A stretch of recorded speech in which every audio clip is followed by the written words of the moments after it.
Hello, everyone, and welcome to the Sedona International Film Festival. I'm your host, Carol Kahn. We are coming to you live from Yavapai College, one of our sponsors of the film festival, and we are also celebrating our 30th anniversary here. Also, I'd like to thank Northern Arizona Healthcare, one of our prime sponsors, as well as all the hotels, restaurateurs, and volunteers who year after year support our film festival. We are so grateful to you. And I'd like to introduce you and went hiking already. Yeah, First yeah, we're a thing. big hiking family. So yeah, we brought our 3-year-olds, Oh, nice. put them on my back, and we went hiking just across the street there. Very cool. Yeah, yeah, it And was so, beautiful. and this is your first time in Sedona? It is.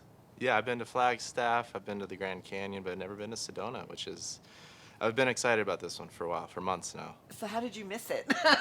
I know, it's crazy. It's same with my whole family. We're big hikers, and we've never been to Sedona for whatever reason. So it's been amazing.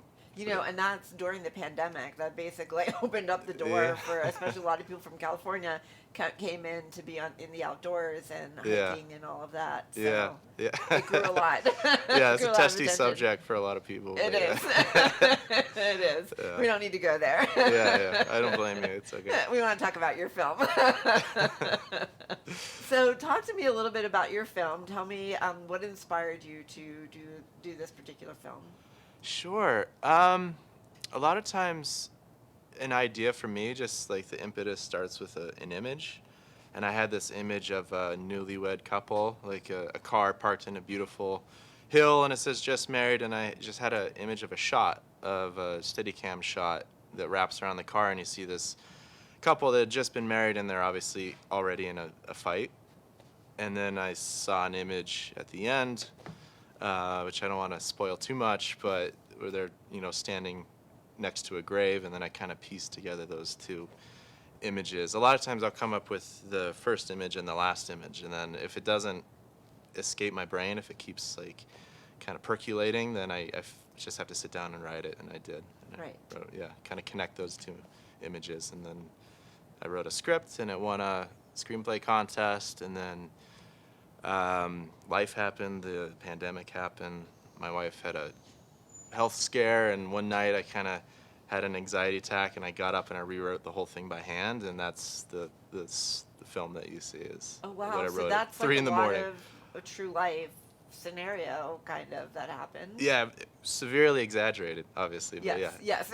Yeah. Yes. Yeah. Yeah, I hope so. Yeah, definitely. Very exaggerated, yeah. Yeah. But the emotions are, yeah, Yes. from definitely But derived. the couple kind of that kind of emotion. Yeah, and I mean, all three characters are really me, I guess, just different sides of my personality. So, yeah, I mean, but that's it's very hard to believe. personal. The young person, yeah, I could see that, but the Yeah, old man, I'm not sure. that's like 3 in the morning, Brendan, I guess. Okay, 3 in Yeah. the morning, so I'm not Yeah, gonna I'm yeah. not gonna find you at 3 in the Yeah, morning. we can't shut my brain off. Yeah. Well, let's take a look because you brought over a clip, so let's take a look at that and we'll talk some more. Okay, perfect.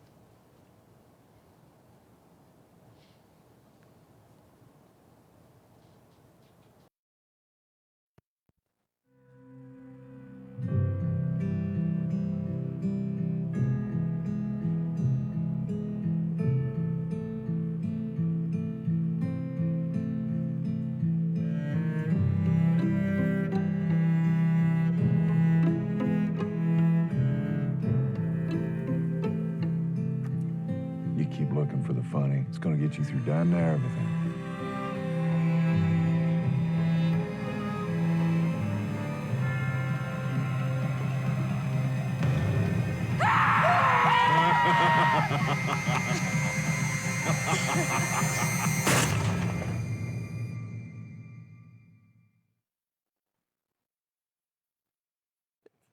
Very good film. Doesn't give away a whole lot, but Yeah, no, you know all the elements. Now you got all the elements that yeah, are now part you of that. piece it together. It's all put together. Yeah. I will tell you, watching it, you completely caught me off guard. Yeah, that was kind of the goal. I wanted to pull the rug out as many times as possible. So, Well, there were it's good. several. There wasn't just one, right? There were Yeah. several times that happened. Probably like at least 3 that I could, maybe 4 that I couldn't count. That I was surprised at the turn where it took. Okay, Yeah. good. Yeah, it's 20. It's almost clocks in at 22 minutes, which is almost a death sentence for short films. So, and it's understandable when you're programming a shorts block, and then you got one that's 22 minutes when you could fit in, 3 7-minute movies. So I try to keep it moving at least, and keep you guessing, so it doesn't feel like 22 minutes. Yeah. So, it didn't feel like it was 22 minutes when That's I was good. watching it. Yeah. Good, No, good. you accomplished that goal too. Okay, good. Good. The twists and turns, the timelines, all of that. So, Okay, yeah. good. So, tell me about the characters. The three actors. Did you know them prior to this film? I did, yeah. I saw, so the younger character, Scott, I saw in a play, a one-act play, and it was just him and another actor that I use a lot, Zachary Ray Sherman, who's very talented. And it was just like 2 hours of just two people on stage, and there was no breaks, and I was so impressed with his performance that I reached out years before we shot this. It took me like 3 years to actually save money to shoot this. And then Megan, I cast her in a teaser film that I shot for a feature film that I'm trying to get off the ground. And she was so talented. There was no dialogue or anything, but she had such great performances with, being able to, portray fear and a variety of emotions in a short period of time, that I knew that she'd be great for this. So I cast her. And then the older character, Hugo, was a wild card because he was a reference from Zach. And he is just super busy. He was in a play in Pasadena, and we weren't able to talk or really meet at all before. So I didn't know. I grew up in a rural town, so that accent is very specific. I know that accent really well, and I can write it.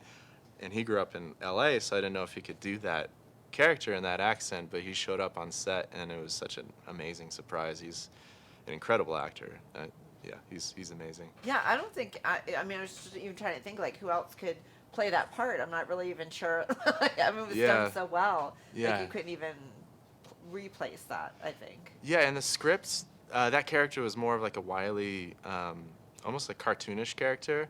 I wrote him to be really like rail thin and, 5 feet tall, and he's just kind of over, just kind of crazy, over the top. And then he came in and he was so much more grounded, and he's 6'6", I think, and he's a big guy. So it was just such a different kind of choice, but he brought everything to it. I think he changed it for the better. He was amazing. Yeah. You know what's interesting? There's other filmmakers throughout this particular film festival who we're starting to see like groups or teams, if you will, who do films again with the same actors or the same people over and over. And it just seems like this year, in particular, I'm seeing more and more of that. Okay. Yeah, it's just, I don't know if that's something, I don't know if it's just this film festival, but like every film festival, there's always something, but it just seems like there's more people who work together throughout other films that they're planning on doing in the future. Yeah, I mean, I know like Wes Anderson does that a lot. You see a lot of the same actors over Yeah. and over again, because it's fun, and especially with a short film, it's it's a lot of guerrilla, low budget. It's not easy. We're 5 days out there in the middle of nowhere, but yeah, it kind of all stems from Zach, who I mentioned earlier. I met Scott through Zach. It feels like really talented actors hang out with other talented actors, and I would love to work with Hugo again. I'm sure I will. Yeah. Yeah, he's amazing. So where was this shot? Los Olivos, it's just north of Santa Barbara. And actually that tree, I believe, don't quote me on it, but I believe that was a tree they used in Sideways. Oh, So yeah, at least one of the scenes, I think they have a picnic underneath that tree. so we have a famous tree. Famous tree, yeah, it's the most famous thing in my film, at least. Don't say that. Well, how can people find out about your film? It's in the program. You can go to my website, brendanbeachman.com. We're playing tonight at 7 p.m. and Saturday at 1 p.m. at Harkins Theater 1, I think. Okay. So at Harkins tonight and on Saturday. Yes, Saturday. Yep, 1 Awesome. p.m. Yeah. All right. Well, Brendan, thank you so much for bringing your film here. Appreciate it, We yeah. look forward to hearing audience reaction to your film. Yeah, me So too. I know I'll be seeing you around. So Yeah, absolutely. looking forward to that. Oh, thank you so much. Yeah, so thank you for being with us. And don't forget to follow us all day live on Facebook Live as we're doing interviews here in our media room. And don't forget, if you're out there, to take photos to hashtag SIFF30 in honor of our 30th anniversary. And we'll be back with more interviews with filmmakers from the Sedona International Film Festival.